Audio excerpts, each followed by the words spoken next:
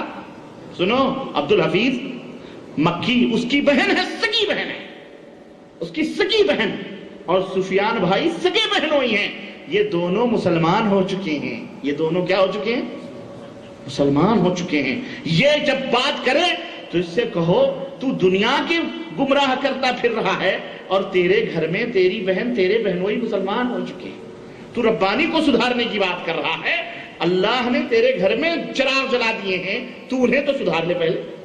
اور وہ میری بہن وہی عبد الحفیظ کی بہن میری بہن، کیونکہ ہماری اسلامی بہن ہے کہ نہیں ہے؟ وہ مس فلے میں اس کی دکان ہے، آپ کو میں ایڈریس بھی بتاؤں، جاؤ دیکھو، داڑھی بیچارے پاکستان کے ملتان سرحد کے ہیں لوگ، ہاں بالکل انڈین ایمبیسی جو نہیں ہے دواخانہ مکے میں، اس کے جسٹ سامنے کپڑے کی دکان ہے، اس پہ لکھا مؤسسۃ ام حمزہ، ام حمزہ کی دکان۔ وہ صحیح راہوں پہ آ چکی ہے، ان کے ناکوں میں اس نے دم کیا ہوا ہے۔ کیا کہتی ہے؟ بلاؤں ربانی کو، مناظرہ کرو، بھاگتا ہے، بلکتا ہے، ادھر ادھر جا کے ڈبلی چندے کرتا، مانگتا ہے بیچارہ۔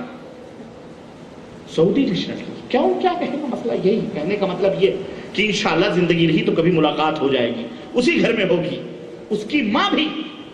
یہ بھی بتاؤں 4 مہینے پہلے میرے پاس گفٹ آئے ہدیے کپڑے کی، ام حمزہ کی والدہ، انہوں نے فجر کے بعد ٹیلی فون کیا، ربانی صاحب خیریت سے؟ میں نے جی آپ کے لیے میں ہدیہ بھیجی ہوں، ملا؟ میں نے کہا کہ شاید میرے پاس اطلاع آئی ہے کہ کوئی ہدیہ مکے سے آیا ہے۔ بولے میں ام حمزہ کی اماں بول رہی ہوں، اللہ نے مجھے بھی ہدایت دے دی اور میں بھی اہل حدیث ہو گئی۔ اللہ تعالیٰ، گھر میں تبدیلیاں آ رہی ہیں اور یہ باہر پھنکتا پھر رہا ہے زکریا صاحب کے نام لے کر کے، حضرت نے ان کی وکالتیں کر رہا ہے۔ زکریا صاحب جو مر گئے فضائل اعمال لکھنے والے، ان کی وکالتیں کر رہا ہے۔ اللہ تعالیٰ اسے بھی ہدایت عطا فرمائے، بولو آمین۔ اللہ جیسے عمر کو ہدایت دیا، پہلے بہن بہنوئی مسلمان ہوئے، اللہ اس کو بھی سالے کو بھی کیا کرے؟ ہمارے سفیان بھائی کا سالے ہی تو ہوا نا، تو ہمارا بھی ہوا نا، اللہ اسے بھی ہدایت بولو عطا فرمائے۔ خیر، کہنے کا مطلب یہ ہے کہ ایسے چنافی یہ سب وہیں سے آئے ہوئے لوگ ہیں جو آ کر کے یہاں کی فضاؤں کو بھی گندا کر رہے ہیں۔ الغرض میرے عزیزو، آؤ یہ دیکھو اعلیٰ حضرت کا ایک واقعہ ملفوظات میں بیان کروں کہ اعلیٰ حضرت کیا فرماتے ہیں۔ ملفوظات اعلیٰ حضرت ملفوظات اعلیٰ حضرت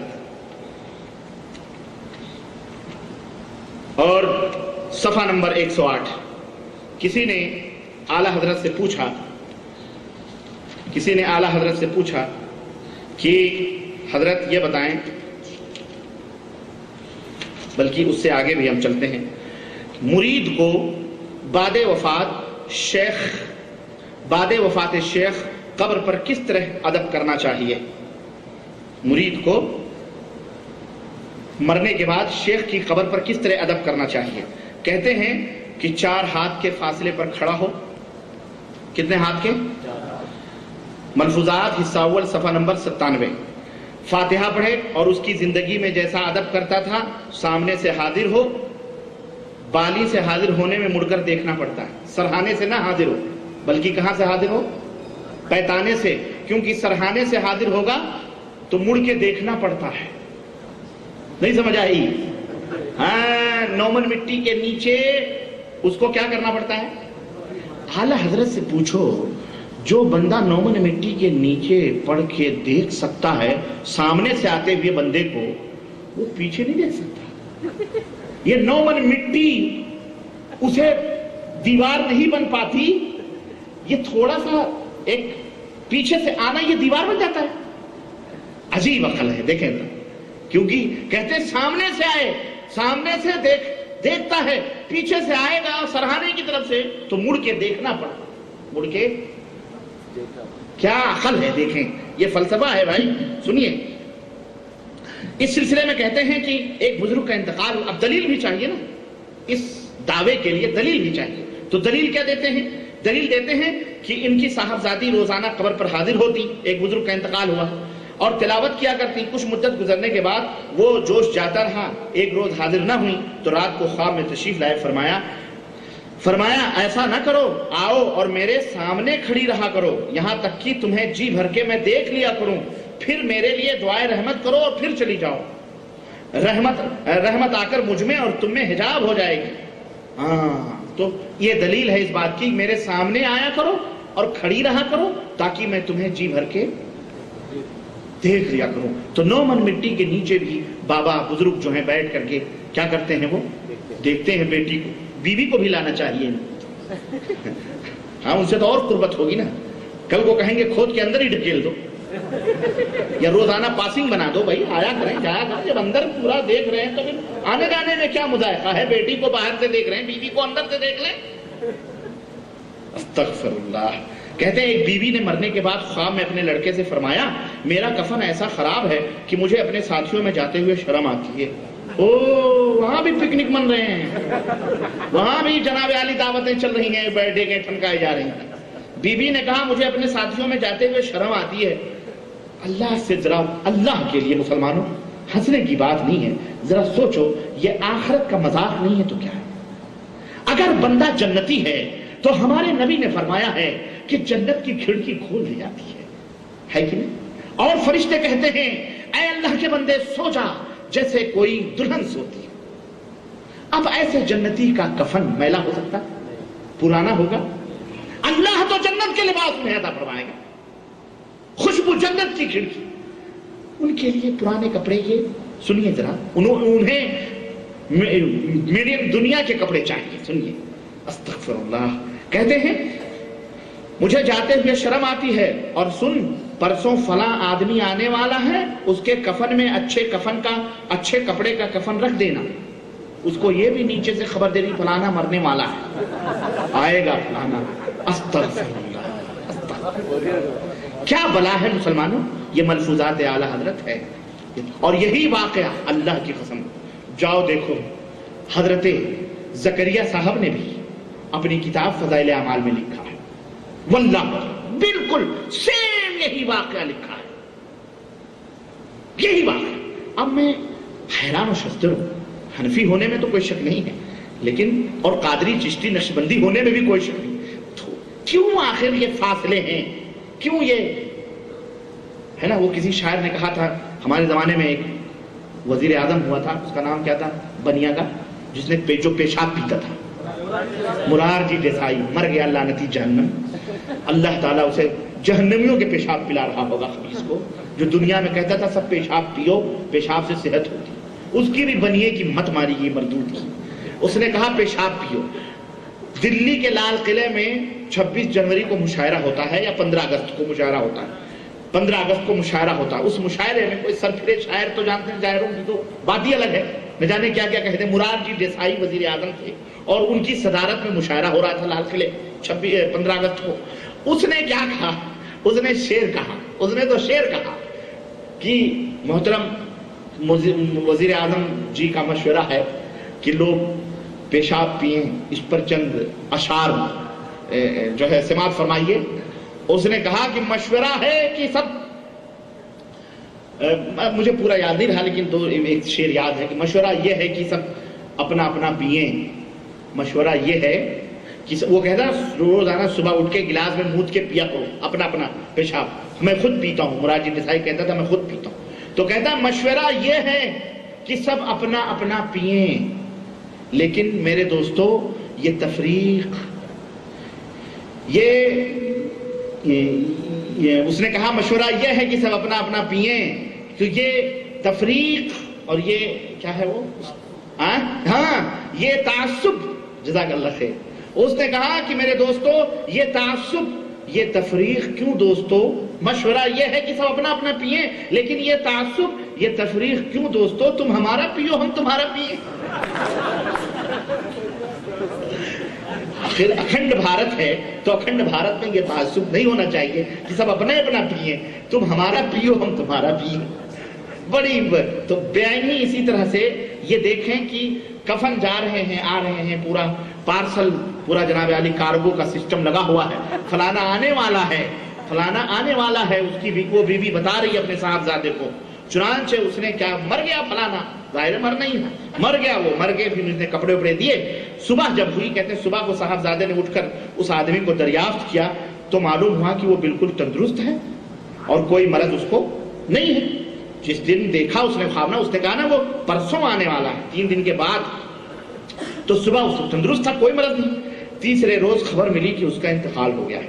میں سمجھتا ہوں کہ اس لڑکے نے اگر اسے بتا دیا ہوتا واللہ تو وہ پہلے اس کو مار ڈالتا ہے کہ نہیں؟ لیکن یہ چپ رہا بیچارہ، ورنہ یہ اس کو مار ڈالتا۔ کوئی بھی کہا آپ ہم سے کبھی تو کل پرسوں مر جائے، کہیں گے میں مروں گا، یہ دیکھ کھٹا کھٹا تندرست، میرے من میں تجھے کیسے، اب وہ ضد کرے گا تو مار کھائے گا، لیکن اس نے بتایا نہیں، اسی لیے یہ طاق میں لگا رہا۔ تیسرے دن وہ مر گیا بیچارہ، اگر بتا دیتا تو اس کا بھی بھلا ہوتا، غریب کا، کم از کم توبہ تلہ کر لیتا، نماز وغیرہ پڑھ لیتا، لیکن وہ نہیں بتایا۔ بہرحال لڑکے نے فوراً نہایت عمدہ کفن سلوا کر، کفن بھی سلوائے جاتے ہیں، یہ دیکھو جھوٹ دیکھو، یہی سب پوائنٹس ہوتے ہیں۔ اللہ کے نبی نے سلوائے، کفن سلوائے، سنو نہیں، دیکھو عمدہ کفن سلوا کر اس کے کفن میں رکھ دیا اور کہا کہ یہ میری ماں کو پہنچا دینا۔ اس کو باقاعدہ نصیحت بھی کر رہا مردے کو کہ یہ میری ماں کو پہنچا دینا۔ رات کو وہ صالحہ خواب میں آئیں وہ نیک بیوی جنہوں نے انفارمیشن دیا تھا نیچے انڈر گراؤنڈ سے، تشریف لائی اور بیٹے سے کہا بیٹا اللہ تجھے جزائے خیر دے، تم نے بہت اچھا کفن بھیجا ہے، بہت اچھا کفن بھیجا، میرا خیال اسے جنت کا کپڑا نصیب نہیں ہوا رہا ہوگا، اس لیے یہ دنیا کے چکروں میں پڑی رہی، دنیا ہی میں گھومتی رہی۔ اعلیٰ حضرت فرماتے ہیں کہ احبان ابن سیفی رضی اللہ تعالیٰ عنہ، ان کے کفن میں ایک تہبند زائد چلا گیا، رات کو اپنے صاحبزادے کو خواب میں آیا، فرمایا تہبند لو اور الگنی پر ڈال دیا، صبح ان کی آنکھ کھلی تو وہیں رکھا ملا، مردہ آ کے قبر سے جو زائد لنگی گئی تھی وہ آ کے الگنی پر وہ جو رسی ہوتی ڈال کے چلا بھی گیا، اور صبح ہوئی تو وہاں موجود تھا۔ یہ یعنی باقاعدہ گھروں میں آنے جانے کا بھی سسٹم ہے باقاعدہ۔ اعلیٰ حضرت اس سے کیا بتلانا چاہ رہے ہیں؟ یہی نا کہ یہ تمام سب چیزیں درست ہیں اور یہ تمام سب عقیدے، یعنی گویا مردوں کو اس طرح، یہی وجہ تھی۔ ہاں مجھے یاد آیا، یہ دیکھو ملفوظات اعلیٰ حضرت نے اپنی فاتحہ کے لیے ایک بہت بڑی وصیت کی تھی، یہی سب واقعات بتلا کر کے وصیت کیا کرتے ہیں؟ کہتے ہیں کہ میرے اعزاء اور رشتہ دار جو ہیں، اگر بطیب خاطر ممکن ہو، خوشی سے اگر ممکن ہو تو فاتحے میں ہفتے میں 2-3 بار ان چیزوں میں سے کچھ بھیج دیا کریں۔ کون سی چیزیں ہیں؟ نمبر 1 سنو، دودھ کا برف خانہ ساز، دودھ کا برف خانہ ساز، اگرچہ بھینس کے دودھ کا ہو، ہونا تو چاہیے گائے کے دودھ کا، لیکن اگرچہ بھینس کے دودھ کا ہو تو برف خانہ ساز یعنی برف بنا بنا کر کے بھیجا جائے خبر میں ہمارے۔ سنو، بھرے دودھ کا، مرغ کی بریانی نمبر 2، نمبر 3 مرغ پلاؤ، نمبر 4 خواہ بکری کا شامی کباب ہی صحیح، پراٹھے اور بالائی فیرنی، ارد کی فریری، دال ماں ادرک اور لوازم کے، گوشت بھری کچوریاں، سیب کا پانی، انار کا پانی، سوڈے کی بوتل، دودھ کا برف، اگر روزانہ ایک چیز ہو سکے یوں کرو یا جیسے مناسب جانو، مگر بطیب خاطر، میرے لکھنے پر مجبور نہ۔ یہ وصیت مرنے سے پہلے مجدد دین ملت امام اعلیٰ حضرت فاضل بریلوی اپنے گھر والوں کو لکھا رہے ہیں۔ آپ ذرا سا یہ وصیت آپ نے سن لیا، ذرا سا سوال یہ پیدا ہوتا ہے کہ شریعت مطہرہ میں اس قسم کی وصیت کا کوئی تصور ملتا ہے خیر القرون میں؟ نبی نے ایسی وصیت کی، صحابہ نے کی، ابو بکر عمر، صحابہ تابعین تابعین نے کی کہ میرے گھر میں برف کھانا ڈال دینا، مرغ پلاؤ، بریانیاں، فیرنیاں، شیرنیاں، پتہ نہیں کیا کیا، لیکن چونکہ یہ واقعات بتا کر یہ عقیدہ دیتے ہیں کہ لوگوں یہ صحیح ہے، تم اس طرح کے نیاز اور فاتحے دلاؤ گے، ظاہر ہے اگر ہم تک بھی پہنچتا ہے، ہم تک بھی۔ ایک صاحب بتانے لگے کہ ایک جگہ گیا میں فاتحہ دینے کے لیے، تو اس عورت نے، کلکتہ کا واقعہ یا کہاں کا اللہ بہتر جانے، اس عورت نے ساری پتیلیاں رکھی قسم قسم کے کھانے کی، تو جب دیکھا سب تھوڑی کھلی تھی اور ایک کٹورے میں، پیالے میں کوئی چیز رکھی تھی، وہ بند تھی، اس نے مولوی نے کیا کیا، کہا میں نے اس کو کھول دیا، جب میں نے اس کو کھولا تو اس میں بیڑیاں رکھی تھی۔ کیا رکھی تھی؟ بیڑیاں۔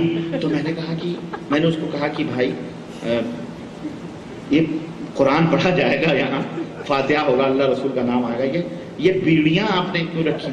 کہا مولوی صاحب ایسا ہے کہ ان کو بیڑیاں بہت پسند تھا، بیڑی بہت پیتے تھے، ہم نے سوچا کہ سپلائی کر دیں جب تک پہنچ جائے۔ مولوی کوئی کھرا تھا، بس الٹا ہی بول دیا، وہ بھی الٹا بول دیا، کہا کہ تم بھی تو ان کو بہت پسند تھی، ان پہ بھی فاتحہ پڑھو۔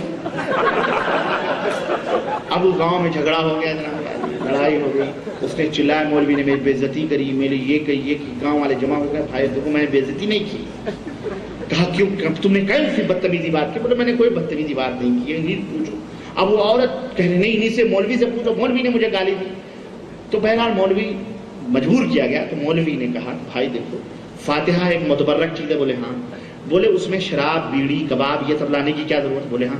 بولے یہ بیڑی لا کے رکھی، تو میں نے کہا یہ ہٹا لو، اس کی کیا ضرورت ہے؟ تو کہنے لگی نہیں یہ ہمارے مرد کو بہت پسند تھا۔ تو مجھے غصہ لگا، میں نے کہا تو بھی تو پسند تھی، تو بھی سو جا، میں فاتحہ پڑھ دیتا ہوں۔ تو کہا مولوی نے بہت اچھی بات کہی، صحیح بات، یہ صحیح بات۔ تو ایسے اب یہ فاتحہ میں جو زندگی میں کھاتے ہیں اس لیے ان کو سپلائی کیا جاتا ہے اندر۔ ہاں تو یہ اعلیٰ حضرت نے یہ باقاعدہ وصیت نامہ لکھوا کر کے یہ سپلائی کیا کہ یہ سپلائی کرو اس طرح سے، تاکہ ہم اب دیکھیں اس میں ان کا تو کوئی فائدہ نہیں ہوتا، یہ اور بات ہے، لیکن ان کے خاندان اعزہ اقارب مرید مجاور سب پلتے ہیں، کھاتے ہیں، ایک دھندا چلتا ہے اور ایک کھانے پینے کا نظام چلتا ہے، اور اسی طرح سے بدعت اور شرک پروان چڑھتے ہیں۔ تو اسی طرح سے یہ بھی کہتے ہیں کہ حضرت جنید بغدادی کے بارے میں میرے عزیزو، اعوذ باللہ،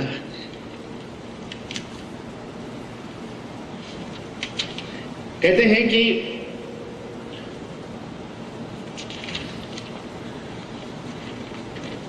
حضرت کہتے ہیں غالباً ایک عرض کیا کسی نے کہ حضور یہ واقعہ کس کتاب میں ہے، کہ حضرت سید الطائفہ جنید بغدادی رحمۃ اللہ علیہ نے یا اللہ فرمایا اور دریا سے اتر گئے، پورا واقعہ یاد نہیں آ رہا ہے، یہ حصہ اول صفحہ نمبر 108۔ تو ارشاد فرمایا کہ غالباً یہ واقعہ حدیقہ ندیہ میں ہے، یہ واقعہ حدیقہ ندیہ میں ہے کہ ایک مرتبہ حضرت سیدی جنید بغدادی رحمۃ اللہ علیہ دریائے دجلہ پر تشریف لائے اور یا اللہ کہتے ہوئے اس پر زمین کی طرح چلنے لگے۔ جنید بغدادی دریائے دجلہ پر یا اللہ یا اللہ یا اللہ کہتے ہوئے چلنے لگے جیسے زمین پر چلتے ہیں۔ بعد کو ایک شخص آیا، اسے بھی پار جانے کی ضرورت تھی، کشتی اس وقت موجود نہ تھی۔ جب اس نے حضرت کو جاتے ہوئے دیکھا تو اس نے عرض کی کہ حضور میں کس طرح سے آؤں، میں کس طرح سے آؤں، آپ تو ایسے ہی جا رہے ہیں۔ انہوں نے کہا یا جنید کہتا ہوا چلا، یا جنید کہتا چلا۔ اس نے یہی کہا اور دریا پر زمین کی طرح چلنے لگا، دریا پر زمین کی طرح چلنے لگا۔ جب بیچ دریا میں پہنچا تو شیطان لعین نے دل میں وسوسہ ڈالا۔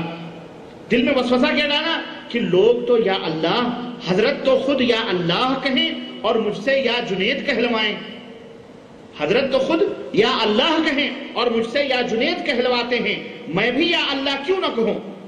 چنانچہ اس نے بھی، اب بتائیں یہ بات شیطان دل میں ڈال سکتا ہے؟ وہ تو چاہتا ہی ہے کہ تو شرک کر، وہ یہ نہیں چاہتا کہ تو اللہ کو پکارے، تو اللہ کو۔ لیکن اعلیٰ حضرت کہہ رہے ہیں یہ شیطان لعین نے اس کے دل میں یہ بات ڈالی۔ اب اس نے کیا کیا؟ اس نے جھٹ سے یا اللہ کہا، اور جیسے ہی اس نے یا اللہ کہا فوراً غوطہ کھانے لگا، اندر ڈوب گیا۔ یا جنید کہہ رہا تھا تو صحیح جا رہا تھا، یا اللہ کہا تو کہاں گیا؟ ڈوب گیا۔ پکارا حضرت میں چلا، حضرت میں چلا، فرمایا وہی کہہ یا جنید یا جنید۔ پھر اس نے یا جنید کہنا شروع کیا تو دریا پار ہوا۔ دریا پار ہونے کے بعد کہتا ہے حضرت یہ کیا بات تھی کہ آپ اللہ کہیں تو پار ہوں اور میں یا اللہ کہوں تو غوطے کھاؤں، یہ کیا بات ہے؟ تو فرمایا ارے نادان، ابھی تو جنید تک پہنچا نہیں، اللہ تک کیسے پہنچ گیا؟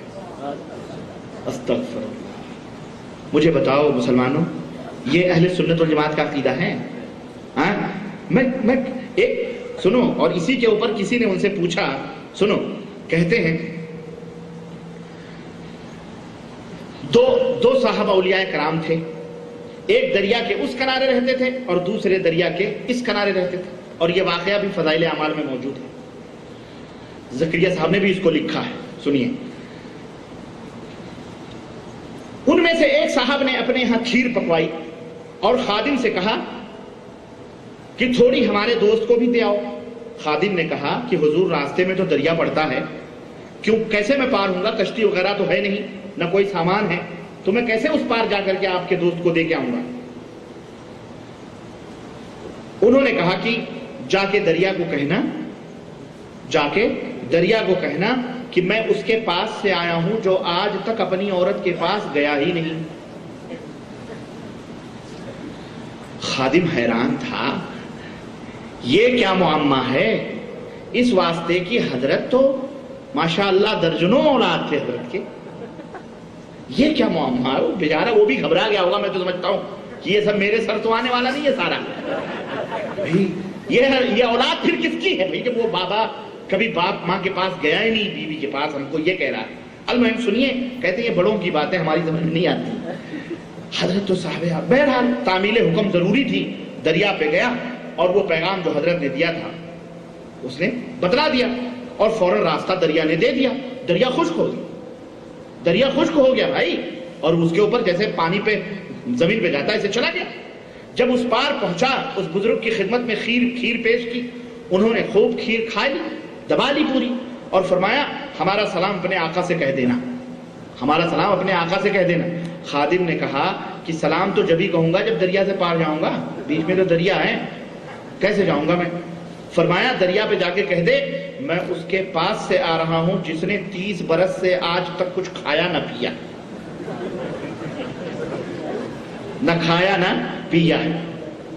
خادم ششو پنچ میں پڑ گیا، یہ عجیب بات ہے، ابھی تو پوری کھیر ہمارے سامنے حضرت نے کھائی ہے اور پوری پلیٹ ہضم ہو گئی ہے، اور فرماتے ہیں کہ اتنی مدت سے 30 برس سے کچھ نہیں کھایا، مگر ادب کے لحاظ سے خاموش ہے نا، جیسا فرمایا تھا دریا کے پاس جا کے کہہ دیا، دریا نے پھر راستہ دے دیا۔ جب اپنے آقا کی خدمت پہنچا تو اس نے اس سے رہا نہیں گیا، کہا حضور یہ کیا معاملہ تھا، ہماری سمجھ میں تو کچھ بھی نہیں آ رہا ہے کہ، تو حضرت نے فرمایا یہ وہ معاملات تھے جو تو سمجھ نہیں پائے گا، اصل میں یہ معاملات ہم نے اپنی نفس کے لیے کچھ نہیں کیا، سب کچھ اللہ کے لیے کیا۔ او دیکھیں آپ، سنیے، کسی نے عرض کیا، سنو، وہی جسٹ اسی کے بعد کہتے ہیں کہ حضرت وہابیہ کی جماعت چھوڑ کر الگ نماز پڑھ سکتا ہے؟ ارشاد فرمایا وہابیوں کی نماز نہ نماز ہے نہ ان کی جماعت ہے۔ عرض کیا کہ وہابیوں کی بنوائی ہوئی مسجد ہے یا نہیں؟ ارشاد فرمایا کفار کی مسجد مثل گھر کے۔ سمجھ آئی کہ نہیں آئی؟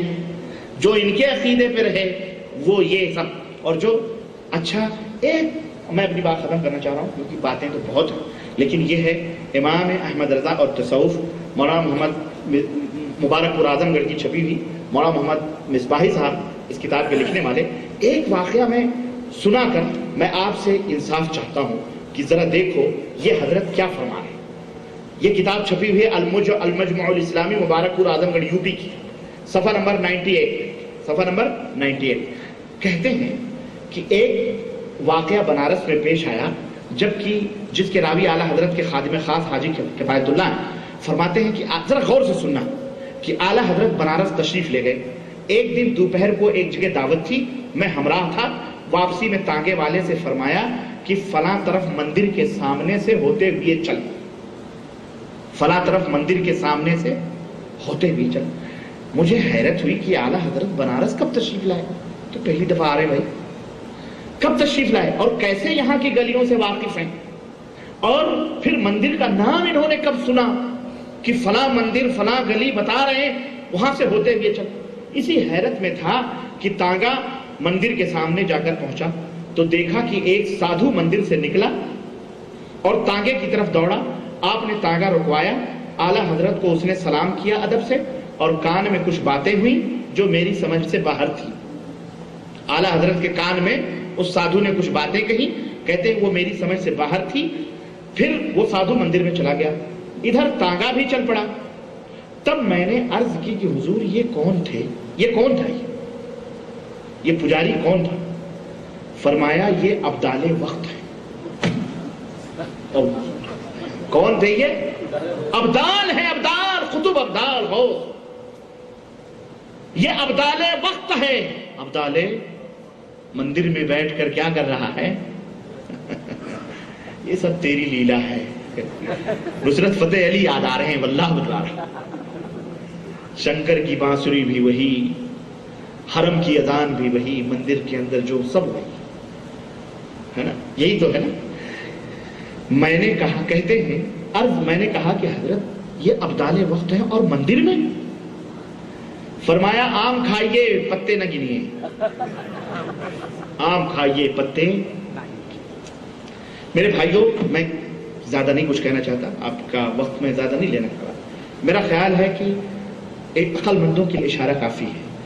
یہ وہ فرقہ ہے، یہ وہ جماعت ہے، کیا یہ جماعت اہل سنت والجماعت کہلانے کا حق رکھتی ہے؟ مجھے آپ بتاؤ ایمانداری سے،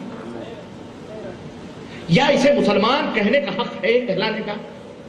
آپ سوچیں کہ اس طرح کی بدعقیدگیاں اور اس سے بھی خطرناک جو موجود ہیں، ہمارے پاس ٹائم نہیں ہے، انشاءاللہ ہم پھر اس موضوع کو کسی اور ٹائم میں رکھ لیں گے۔ شاید ہمارا پروگرام اتوار کو انڈین ایمبیسی اسکول میں تھا، لیکن وہاں نہیں کر کے میں انشاءاللہ یہی رکھوں گا اور اسی کو پورا کروں گا۔